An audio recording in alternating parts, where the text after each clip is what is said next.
Sugar export पर limit लगाने की तैयारी। 100 लाख टन एक्सपोर्ट की लग सकती है लिमिट। अब तक 85 lakh ton sugar export contract हुआ पूरा।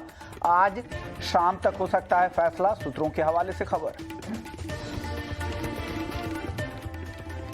महंगाई के खिलाफ सरकार एक और ले सकती है बड़ा फैसला। क्रूड एडिबल ऑयल पर सेस हटाने की तैयारी, जल्द हो सकता है ऐलान। क्रूड सोयाबीन, सूरजमुखी पर सेस हटाने पर विचार।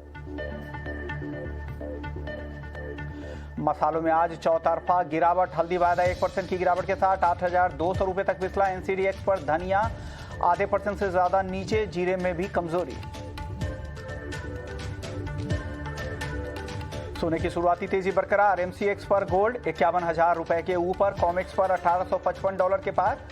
डॉलर और बॉन्ड यील्ड में नरमी से कीमतों को मिल रहा है सपोर्ट।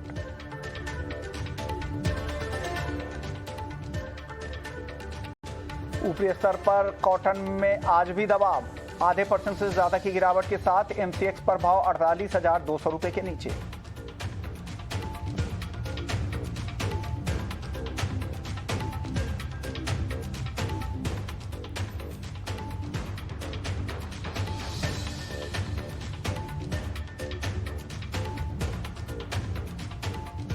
नमस्कार, स्वागत है आपका कमोडिटी निवेश में। हम आपके कमोडिटी से जुड़े तमाम सवालों के जवाब देंगे। साथ ही कमोडिटी मार्केट में ट्रेडिंग रणनीति बनाने में हम आपकी मदद करेंगे। सबसे पहले सवाल पूछने का तरीका आप एक बार देख लें। 9136934058 पर आप अपने सवाल हमें व्हाट्सएप करें। साथ ही आप हमारे सोशल मीडिया पेज के जरिए भी अपने सवाल हमें भेज सकते हैं। और आपके सवालों के जवाब देने के लिए हमारे साथ दो खास मेहमान भी हैं। हमारे साथ अजय केडिया जी हैं, केडिया कमोडिटी से, और जिगर धर्मशी हैं, मोतीलाल ओसवाल से। आप दोनों ही मेहमानों का स्वागत है, आपके पास आएंगे। लेकिन उससे पहले एक अहम खबर बता दें। मेघना हमारे साथ जुड़ गई हैं। महंगाई कम करने के लिए सरकार की पुरजोर कोशिश हो रही है, और एक्साइज ड्यूटी घटाने के बाद पेट्रोल डीजल पर अब सरकार खाने के तेल की महंगाई भी कम कर सकती है। क्रूड सनफ्लावर और क्रूड सोयाबीन ऑयल पर 5.5% के सेस को सरकार हटा सकती है। इस एक्सक्लूसिव खबर की और डिटेल्स के साथ हमारी सहयोगी मेघना मित्तल जुड़ गई हैं। मेघना, बताइए क्या डिटेल्स है। जी बिल्कुल, फ्यूल एक्साइज कट के बाद, जिसमें कि गवर्नमेंट एक्सपेक्ट कर रही थी कि रिटेल कंज्यूमर्स को थोड़ा रिलीफ मिले, अब इसके बाद गवर्नमेंट ट्राई कर रही है कि जो एडिबल ऑयल के प्राइसेस जो कि एक हाई पर हैं, उससे एक रिटेल कंज्यूमर्स को थोड़ा रिलीफ दिया जाए। तो जो सूत्र जानकारी दे रहे हैं कि कॉमर्स मिनिस्ट्री और फूड मिनिस्ट्री ने ये प्रपोजल फाइनेंस मिनिस्ट्री को भेज दिया है कि जो 5.5% की एग्री इंफ्रा डेवलपमेंट सेस और सोशल वेलफेयर सेस है क्रूड ऑयल इम्पोर्ट्स पर, उसको क्रूड सोयाबीन ऑयल और क्रूड सनफ्लावर ऑयल पर हटा दिया जाए। ये हम जानते हैं कि जो बेसिक कस्टम्स ड्यूटी है वो क्रूड एडिबल ऑयल्स पर ऑलरेडी हटा दी गई थी, जो सितंबर 2022 तक वैलिड है। इसीलिए अब गवर्नमेंट ट्राई कर रही है कि जो एग्री इंफ्रा सेस है और सोशल वेलफेयर सेस है उसको भी हटाकर एक रिलीफ दिया जाए। फाइनेंस मिनिस्ट्री जल्द ही इस पर एक निर्णय ले सकती है, ये सूत्र जानकारी दे रहे हैं। इन्फ्लेशन की वजह से, जो इम्पोर्टेड इन्फ्लेशन होता है, फ्यूल इन्फ्लेशन हो, एडिबल ऑयल इन्फ्लेशन हो, उसकी वजह से जो कंज्यूमर्स है उन पर एक भारी मार पड़ी है। हमने देखा है कि एक साल के भीतर जो एडिबल ऑयल के प्राइसेस हैं वो 30% तक इंक्रीज हो गए हैं। इसीलिए गवर्नमेंट अब ये डिसीजन जल्द ही ले सकती है, ये सूत्र जानकारी दे रहे हैं। शुक्रिया मेघना, लेकिन आप बने रहिए, आपके पास वापस से हम आएंगे और शुगर सेक्टर से जुड़ी हुई एक अहम खबर भी है आपकी, उस पर भी चर्चा करेंगे। आप कहीं मत जाइए, बने रहिएगा। इस बीच हमारे साथ संदीप भजोरिया साहब जुड़ गए हैं, सीईओ है सनविन ग्रुप के। सर, हमारी रिपोर्टर मेघना बता रही थी कि सरकार क्रूड सनफ्लावर और सन ऑयल पर जो सेस लगता है 5% प्लस जो उसका 10% यानी 5.5% का जो सेस है उसे पूरी तरह से हटाने पर विचार कर रही है। सर, क्या इससे काम बन जाएगा और एक बड़ी गिरावट आपको लगता है कि इसके बाद और आ जाएगी खाने के तेल में? देखिए जनाब, ये अभी एक न्यूज आइटम आज आपके इकोनॉमिक टाइम्स में आई है, और अभी आप भी आपके रिपोर्टर भी इसको दोहरा रहे हैं। सरकार की महंगाई को लेकर चिंतित है, बहुत सारे स्टेप ले रही है। पेट्रोल डीजल की कीमत कम की है, वीट का एक्सपोर्ट बैन किया है, शुगर में भी कुछ रेगुलेट करने की बात कर रहे हैं। एडिबल ऑयल में पहले भी बहुत ड्यूटी घटा चुके हैं, और थोड़ा बहुत ड्यूटी रिडक्शन जो है वो भी घटाने की यदि बात है तो लेकिन सब में चिंता की बात यह है कि जब गवर्नमेंट ऐसा एक्शन लेती है ना, तो foreign market most of the time हमने देखा है वो यहाँ 5% घटाओगे, वो 5% वहाँ ओरिजिन में बढ़ा देते हैं। तो उस चीज का फायदा हमें नहीं मिलता, बल्कि फायदा वहाँ के किसानों को, वहाँ के प्लांटेशंस को, और वो लोग पॉकेट कर जाते हैं। तो ये दिक्कत हमारे आगे है। Unless and until bearish trend international market में, मार्केट डाउन साइड में है, जब ऐसा रिडक्शन होता है उसका पूरा फायदा हमको मिलता है, उसमें कोई डाउट नहीं है। लेकिन अभी देखने की बात है, जी सर, की बात है कितना हमको मिलता है फायदा। जी, ये तो सही बात है कि इंटरनेशनल मार्केट में बढ़ जाते हैं और जो फायदा हो रहा है वहाँ के किसान उठा लेते हैं। लेकिन सर, डोमेस्टिक इंडस्ट्री के लिहाज से ये कितनी अच्छी खबर है, क्योंकि आप जो ड्यूटी डिफरेंस चाहते हैं वो अब काफ़ी बड़ा गैप हो जाएगा। 13-14% के आसपास का रिफाइंड पाम तेल में डिफरेंस हो जाएगा और वहाँ तो 19% तक का डिफरेंस हो जाएगा। क्या इससे घरेलू रिफाइनिंग कंपनियों को काफ़ी फायदा होगा? Yes, definitely. यदि सीपीओ क्रूड पाम ऑयल 0 हो जाती है और ओलिन जो है वो 13.25 रहती है, तो 13.25 का गैप रिफाइनिंग इंडस्ट्री के लिए बहुत अच्छा हो जाएगा और उसमें हमारी इंडिया की रिफाइनिंग इंडस्ट्री का कैपेसिटी यूटिलाइजेशन सब्सटेंशियली बढ़ जाएगा। वो फायदा एक इसमें डेफिनेटली होगा यदि इस तरह से मूव होती है गवर्नमेंट की, यदि वो ओलिन की ड्यूटी नहीं घटाते और ओनली सीपीओ की घटाते हैं। तो ये पॉइंट आपने एकदम सही कहा है। ओवरऑल जो महंगाई कम होने की और कीमतें कम होने की बात है, वो तो हमें देखना पड़ेगा कि ओरिजिन वाले कितना दाम बढ़ाते हैं और कितना हमें पास होने का चांस मिलता है कम करने का। बट फिर भी मतलब एक मैक्रो इकोनॉमिक्स के हिसाब से तो जब कीमतें बहुत बढ़ जाती है तो तरीका यही है कि इंपोर्ट ड्यूटी को आप घटा दो, 0 कर दो और एक्सपोर्ट्स पे आप बैन लगा दो या आप उसको रिस्ट्रिक्ट कर दो या एक्सपोर्ट ड्यूटी लगा दो। तो कमोडिटीज में तो यही सब जगह पे सबको, देशों को, सब गवर्नमेंट्स को करना पड़ रहा है और वर्ल्ड में सब गवर्नमेंट आजकल वही कर रही है। कमोडिटी बिजनेस ये बिजनेस वालों के हाथ में नहीं रह गया, ये कमोडिटी बिजनेस अभी गवर्नमेंट के हाथ में आ गया। गवर्नमेंट जैसी मर्जी है उस तरह से, जैसे इंडोनेशिया की गवर्नमेंट ने आपने देखा बैन लगा दिया, फिर हटा दिया, फिर उसमें दुनिया भर के रिस्ट्रिक्शन लगा दिए हैं। परमिट लेना पड़ेगा, परमिट जब मिलेगा जब आपकी टंकियां फुल हो गई है, आप लोकल में 1 टन तेल लोगे तो 3 टन एक्सपोर्ट कर पाओगे। 1 टन तेल दोगे वो भी गवर्नमेंट के रेट से, सब्सिडाइज रेट में आपको देना पड़ेगा और उसमें आपको सब्सिडी नहीं मिलेगी। तो ये तो इंडोनेशियन गवर्नमेंट ने जिस तरह से बैन हटा के और जो इतनी कंडीशंस कर दी है, मैं आपको एक क्लासिक केस बताता हूँ। जैसे किसी बंदे को जेल में रख रखा है और आपने उसको बेल दे दी और बेल में आपने इतनी कंडीशन लगा दी कि 11 बजे, 3 बजे, 7 बजे पुलिस स्टेशन रिपोर्ट करो, आपका पासपोर्ट जमा करो, आप सिटी के बाहर नहीं जा सकते, आप किससे मिल रहे हैं उनकी सबकी लिस्ट दो। ये तरीका जो होता है ना, वो तरीके से ये रिलीज किया इंडोनेशियन गवर्नमेंट ने एक्सपोर्ट्स को। तो ये बड़ा डिफिकल्ट है, इसीलिए आज हमने देखा पाम मार्केट वापस 4% बढ़ गया है। तो ये दिक्कतें हैं, लेकिन ये प्रोसीजर जो भी है हफ्ते 2 हफ्ते में क्लियर आउट होगी, तब थोड़ा सा फ्लो बढ़ने की जगह बनेगी। और ये इम्पोर्ट ड्यूटी वाली न्यूज आपने जो ब्रेक करी है सुबह आपके पेपर ने और आज अभी आप बोल रहे हैं, कर रहे हैं, तो उससे राहत मिलेगा और ड्यूटी डिफरेंस बढ़ने से रिफाइनिंग के लिए डेफिनेट फायदा होगा और कैपेसिटी यूटिलाइजेशन और आत्मनिर्भरता इंडिया में बढ़ेगी। ओके, शुक्रिया बजोरिया जी। लेकिन ये भी आपका भी कहना काफ़ी सही है कि वहाँ पर इंटरनेशनल मार्केट में भाव इतने बढ़ जाते हैं, उसका रियल फ़ायदा नहीं मिल पाता। हालांकि अगर 5.5% ड्यूटी पूरी तरह से रिमूव किया जाता है तो कुछ न कुछ फ़ायदा रिटेल तक भी ज़रूर पहुँचा है। देखते हैं फैसले के बाद क्या कुछ होता है, अभी तो फैसला भी होना बाकी है। चलिए आगे बढ़ते हैं और एक और अहम खबर है, हमारे साथ मेघना बनी हुई है। मेघना, शुगर एक्सपोर्ट लिमिट लगाने की भी तैयारी चल रही है और आप बता रही थी कि आज उसका नोटिफिकेशन भी आ सकता है, क्या खबर है? जी बिल्कुल, कॉमर्स मिनिस्ट्री और फूड मिनिस्ट्री ने लगभग ये तय कर लिया है कि जो शुगर एक्सपोर्ट्स हैं उस पे 100 लाख टन का लिमिट लगाई जाए। तो ये नोटिफिकेशन जो है अभी शाम को आने की उम्मीद है, ये सूत्र जानकारी दे रहे हैं। ये याद रखिए कि जो इस साल का जो शुगर प्रोडक्शन हुआ है वो रिकॉर्ड हुआ है 355 लाख टन, लेकिन जो सीजन होता है 1 अक्टूबर से 30 सितंबर तक का, तो जो 30 सितंबर तक जो गवर्नमेंट एक्सपेक्ट कर रही है कि 278 लाख टन डोमेस्टिक कंजम्पशन हो जाएगा और 80 लाख टन ऑलरेडी एक्सपोर्ट्स हो चुके हैं। इसीलिए ये 100 लाख टन की जो एक्सपोर्ट की लिमिट है वो गवर्नमेंट लगभग तय कर चुकी है, क्योंकि जो अक्टूबर और नवंबर मंथ है उन 2 मंथ्स के लिए गवर्नमेंट कम से कम 60 लाख टन का डोमेस्टिक स्टॉक शुगर का अवेलेबल रखना चाहती है ताकि प्राइसेस पर कोई दबाव ना आए। इसीलिए ये डिसीजन लिया जा रहा है। ये हम जानते हैं कि शुगर, क्योंकि प्राइसेस अभी कंट्रोल्ड हैं क्योंकि जो रिकॉर्ड प्रोडक्शन हुआ है उसकी वजह से, और 85 लाख टन लास्ट ईयर का भी ओपनिंग स्टॉक है हमारे पास, लेकिन उसको भी ध्यान में रखते हुए गवर्नमेंट ये नहीं चाहती है कि कोई भी दबाव पड़े डोमेस्टिक प्राइसेस पर। इसी को ध्यान में रखते हुए 100 लाख टन का जो लिमिट है शुगर एक्सपोर्ट पर, वो आने की उम्मीद आज शाम तक की जा रही है। शुक्रिया मेघना, आपने ये पूरी 2 एक्सक्लूसिव खबर आज एक साथ देने के लिए हमारे साथ इस पर बात करने के लिए प्रफुल्ल विठलानी साहब भी है, all India sugar traders association के चेयरमैन हैं। सर स्वागत है आपका सबसे पहले। और सर हमारी सहयोगी मेघना बता रही थी कि आज शाम तक ये नोटिफिकेशन आ सकता है कि शुगर एक्सपोर्ट पर लिमिट लगाई जाएगी और 100 लाख टन की एक्सपोर्ट लिमिट लग सकती है, ऐसा हमारे सोर्सेज बता रहे हैं और हमारी रिपोर्टर अभी बता भी रही थी। देखते हैं क्या होता है, कब तक आता है ये नोटिफिकेशन। सर इससे कितना असर होगा इंडस्ट्री पर, या एक पहले से डिस्काउंटेड खबर है, बाजार को पता था कि सरकार अब इस लिमिट के बाद स्टॉक लिमिट लगाने ही वाली है? नहीं, गवर्नमेंट जो है कभी भी स्टॉक लिमिट लगा सकती है या कहीं पे एक्सपोर्ट बैंड कर सकती है या एक्सपोर्ट कहाँ तक अलाउ करोगी, उसकी चर्चाएं हो रही थी।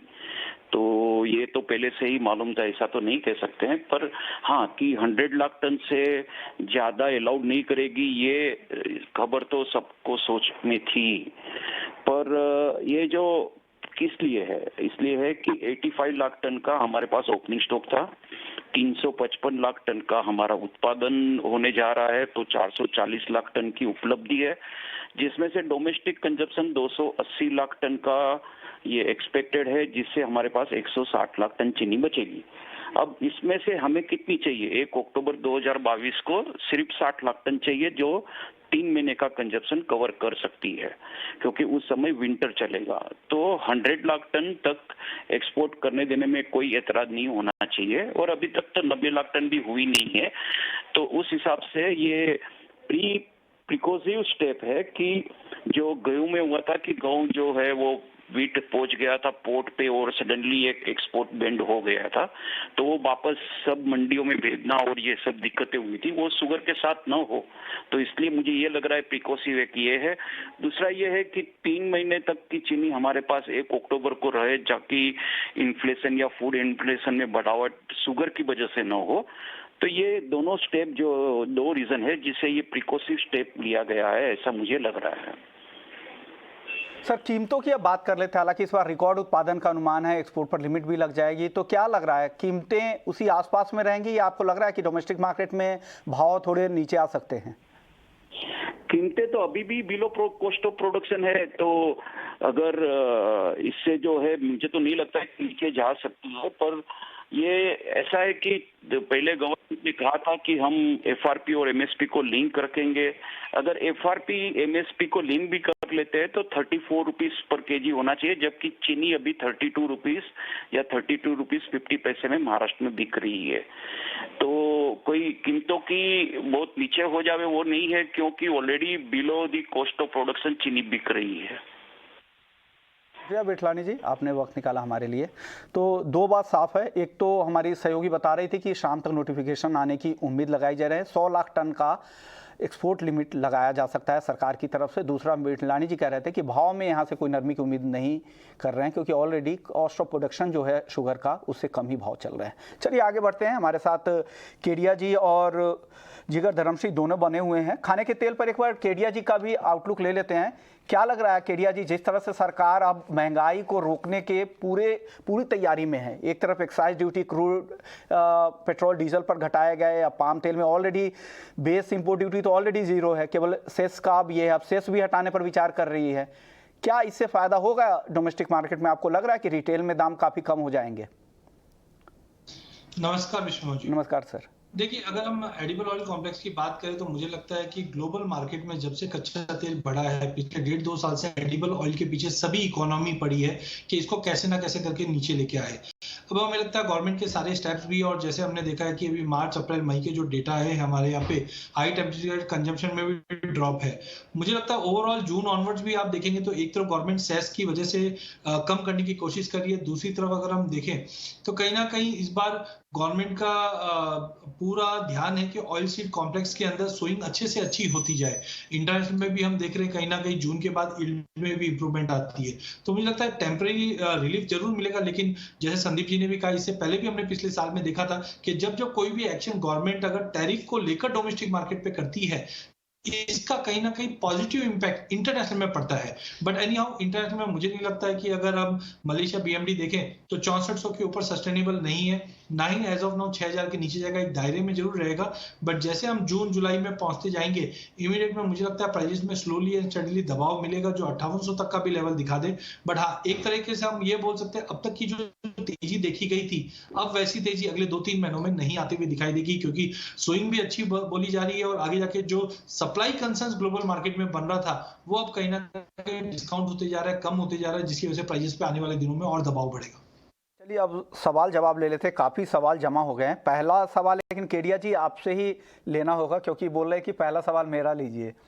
ये पवन है हिसार से, आपके फॉलोअर है, रोज सवाल भेजते हैं। आज इनका सवाल है कि जून में कॉटन केक वायदा क्या 3200 रुपये तक जा सकता है? केडिया जी देखिए, कॉटन डॉकेट में हमने एक बड़ा कंसोलिडेशन देखा है जो 3400 से 3000 का था। फरवरी मार्च अप्रैल के बीच में हमने 3 महीना ये कंसोलिडेशन के बाद एक ब्रेकआउट देखा था, क्वालिटी इशू की वजह से प्राइसेस ने 2750 का लो लगाया। अब प्राइजेस का नया रेंज है वो 2750 से 3050 का है।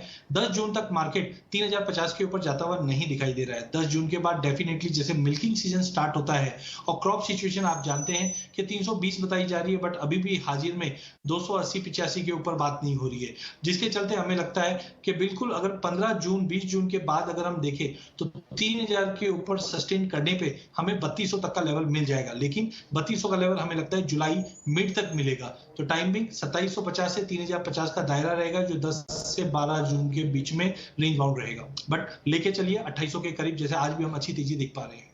ओके, चलिए अगले दर्शक हैं महेश है हैदराबाद से। गोल्ड इन्होंने शॉर्ट कर रखा है 51,020 के लेवल पे। अब जाना चाह रहे क्या करना चाहिए? जिगर क्या करें? 51,020 पे शॉर्ट पोजीशन है इनके पास। मुझे लगता है कि गोल्ड में एक ब्रॉडर रेंज में ट्रेड होता हुआ दिख रहा है। हमने देखा कि निचले स्तरों से थोड़ी रिकवरी है बट प्राइसेस हायर लेवल्स पे सस्टेन नहीं हो पा रहे। मेरा ब्रॉडर व्यू गोल्ड में साइडवेज टू पॉजिटिव है। मैं एक्सपेक्ट कर रहा हूँ कि गोल्ड में थोड़ी तेजी आएगी और 51,200 51,500 तक के लेवल दिख सकते हैं। बट मेरा जो मोमेंटम है, मुझे लगता है कि पहले एक 150-200 रुपये करेक्शन आएगी, तो अगर मौका मिलता है तो गोल्ड में एक बार थोड़ा निचले स्तर पे एक बार एग्जिट कर सकते हैं। बट ब्रॉडर ट्रेंड जो है वो मेरी बाई की है। मुझे लगता है कि निचले स्तरों पे खरीदारी करने का मौका लेना चाहिए। तो 150-200 रुपए का जो भी करेक्शन आता है एक बार एग्जिट कर लेनी चाहिए पोजीशन को। ओके, चलिए अगले दर्शक है क्रिश हैं दिल्ली से। कॉपर में क्या करना चाहिए? जिगर क्या करें कॉपर में? कॉपर में पिछले कुछ सेशन में हमने काफी अच्छी तेजी दिखी थी बट प्राइसेस आज हायर लेवल से प्रॉफिट बुकिंग आया है मुझे लगता है। बट अभी भी जो ओवरऑल मोमेंटम है कॉपर में वो साइडवेज टू पॉजिटिव रहेगा। करंट लेवल से नहीं बट अगर नीचे में 774 773 के लेवल्स आते हैं तो वहां पर काफी अच्छा खरीदारी का मौका रह सकता है इंट्राडे के लिए। 770 के बिलो का स्टॉप लॉस लगाना होगा।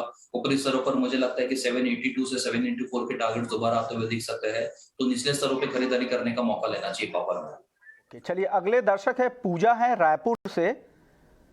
केडिया जी आपसे ही सवाल पूछ रही हैं, ये जानना चाह रही कि क्या गोल्ड नीचे की तरफ 50,000 आएगा क्या? देखिए, टाइमिंग मुझे लगता है कि 50,000 के लिए जो कंसर्न्स था वो ऑलरेडी मार्केट सब डिस्काउंट कर चुका है। रेट हाइक के लिए ऑलरेडी हमने पिछले महीने रेट हाइक देख लिया है। उम्मीद है कि जून जुलाई में भी रेट हाइक होगा, बट आई थिंक मार्केट उसको डिस्काउंट कर चुका है। वर्स्ट केस सिनेरियो हमें लगता है 50, 400, 500 तक का लेवल दिखा सकता है इनकेस हॉकी स्टोन अगर आता भी है। बट आई थिंक अगर थोड़ा लंबा व्यू लेके चलते हैं तो 50 से 50-500 का जो दायरा है वो काफी बढ़िया है लेने के लिए। इंटरनेशनल में 1790 1800 के नीचे नहीं जाएगा, ऊपर में $1900 दिखा देगा। तो आई थिंक 50 का वेट ना कीजिए, 50, 400, 500 भी मिले तो लेके चलना चाहिए। ऊपर में मुझे लगता है ये सभी चीज अगर फैक्टरिंग होती है तो 52,000-52,000 के भी लेवल हम जून एंड तक देखें। ओके, चलिए अगले दर्शक योगेश हैं जयपुर से। 3 सवाल हैं इनके। गोल्ड है 2 लॉट 51,000 पर शॉर्ट है, क्या करें जिगर जी? गोल्ड में जैसे मैंने कहा कि मुझे 100-150 रुपए का करेक्शन जरूर से दिख रहा है। तकरीबन 50,800-750 का रेंज आ सकता है, तो वहां पर एक बार प्रॉफिट कवर करके एग्जिट कर लेना चाहिए। बहुत ज्यादा मंदी नहीं लग रही मुझे। इनफैक्ट अगर 50,800 के लेवल आता है तो वहां पे खरीदारी का मौका लेना चाहिए और 51,200 से 500 का लेवल दोबारा दिख सकता है। तो गोल्ड में एक बार 150-200 रुपए नीचे आता है तो करेक्शन कर लेना, प्रॉफिट बुकिंग कर लेनी चाहिए। है 2 लॉट है 8,558 8558 पे इन्होंने शॉर्ट कर रखा है, क्या करे जिगर? क्रूड में भी अगर देखें तो मुझे लगता है कि काफी अच्छी रिकवरी आई है निचले स्तरों से। हमने आज देखा था कि 84-40 के करीब का लो था और दोबारा से प्राइसेस ऊपर आए हैं। क्रूड में मेरा ओवरऑल मोमेंटम तेजी का है। मुझे लगता है कि 8500 या 8470 की रेंज अगर मिलती है तो दोबारा खरीदारी करने का मौका लेना चाहिए। ब्रॉडर रेंज मुझे लगता है कि अपसाइड में अभी भी 8800 से 9000 के लेवल्स का अभी भी पोटेंशियल है, तो बहुत ज्यादा शॉर्ट में नहीं रुकना चाहिए। 8500 के करीब अगर क्रूड के प्राइसेस आते हैं तो वहां पर एग्जिट का मौका लेना चाहिए। चलिए अगले दर्शक है मनीषा है पलवल से, जिंक और कॉपर का इंट्राडे का टारगेट जानना चाह रही हैं। केडिया जी क्या सलाह देंगे जिंक और कॉपर का? देखिए, जिंक और कॉपर में हमने देखा कि चाइना मार्केट ओपन होने के चलते प्राइजेस में गेन एक्सपेक्टेड था, बड़ा गेन भी लिया, थोड़ा बहुत पुल बैक एक्सपेक्टेड था मार्केट में, तो मॉर्निंग सेशन में हमने पुल बैक भी देख चुके हैं।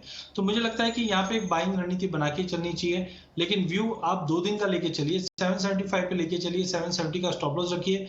एक अच्छा जंप देखने मिल जाएगा जो 784 तक का रहेगा। वहीं जिंक के अंदर भी हमने कल काफी बड़ी तेजी देखी, आज थोड़ा पुल बैक जरूर दिखा रहा है, पर 321 पे एक लेने जैसा बाइंग सिनेरियो बनता है। 318 के स्टॉप लॉस से ऊपर में वापस 326 का लेवल या उसके बियॉन्ड जा सकता है। योगेश जी का एक और सवाल रह गया था, नेचुरल गैस 676 पर शॉर्ट है, क्या करना चाहिए केडिया जी इनको?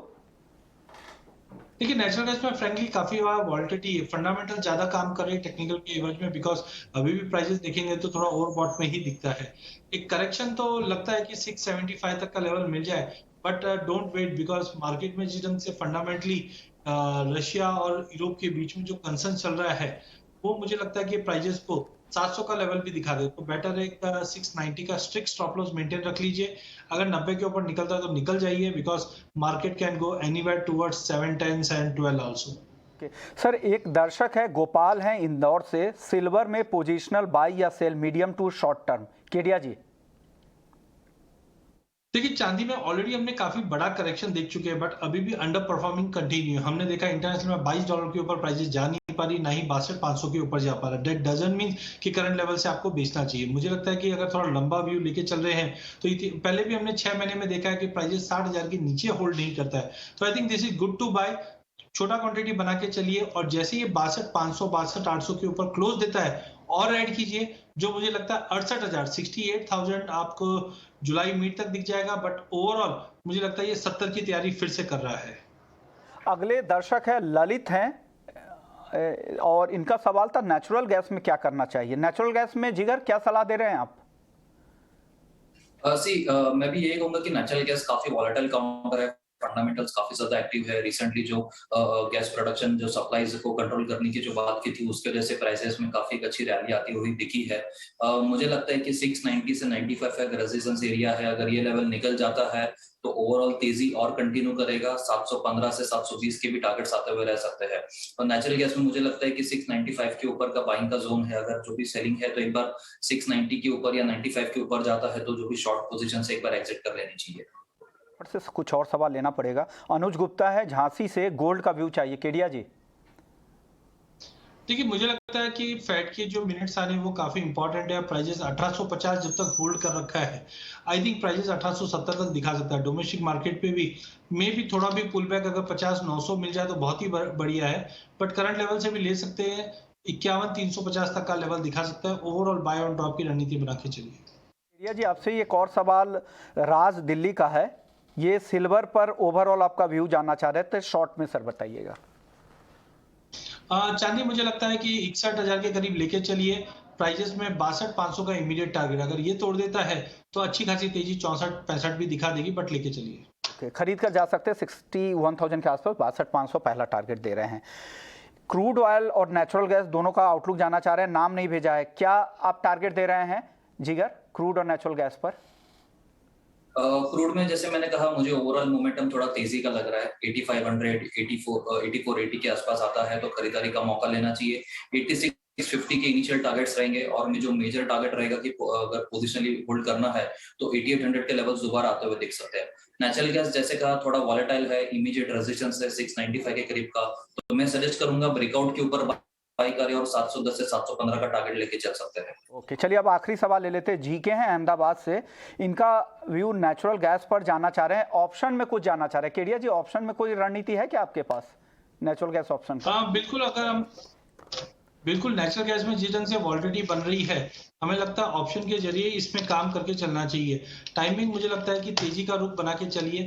700 का एक कॉल है जिसको हम लेके काम कर सकते हैं। करंटली अगर हम 700 के कॉल की अगर बात करें, जस्ट अ मिनट, तो 700 के कॉल को आप करीब 800 के कॉल को आप ले सकते हैं 39 रुपीज में, जो ऊपर में करीबन 65-68 तक का लेवल दिखा सकता है। 25 के स्टॉप लॉस से बाय करके चलिए 800 के कॉल को।